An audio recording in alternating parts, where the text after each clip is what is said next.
ஆதி சதுர்வேதங்கள் ஓதும் பரஞ்சோதியே எங்கள் அச்சனார் கோவில் அரசே. நம்புவோர்க்கு உபகாரி என்பதில் இவரன்றியில் நாட்டில் ஓர் தெய்வம் யார்கான். ஆதி சதுர்வேதங்கள் ஓதும் பரஞ்சோதியே எங்கள் அச்சனார்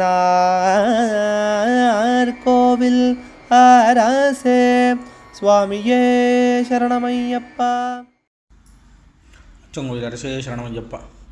பகவானுடைய 124வது திருப்பெயர் தர்ம நிரதாய நமஹா. தர்மத்தில் ஈடுபட்டுள்ளவனுக்கு நமஸ்காரம்.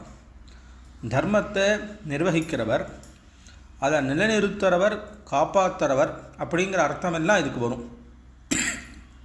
தமிழ் நிகண்டுகளில் அறத்தை காப்போன் என்பது சாஸ்தாவினுடைய ஒரு பேராகவே சொல்லப்பட்டது.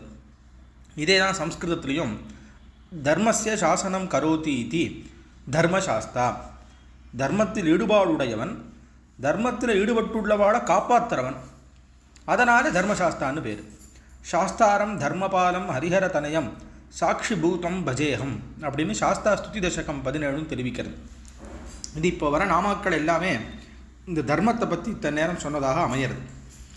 தர்மத்துக்கு உருவம் எது அப்படின்னு ஒரு கேள்வி கேட்டால் அதற்கு பெரியவர்கள் ராமாயணாதி கிரந்தங்கள்லேருந்துலாம் சொல்கிற உதாரணம் தர்மத்தை அனுஷ்டானம் பண்ணுறது தான் தர்மத்தினுடைய உருவம். அனுஷ்டானம்னா அதை ஆச்சரிப்பது, ஒழுகுவது, கடைபிடிப்பது. இப்போது மற்ற நூல்கள் மாதிரி வாழ்கிறேன்னு சொல்ல முடியாது, தர்ம பிரகாரம் வாழ்கிறேன்னு சொல்லலாம்.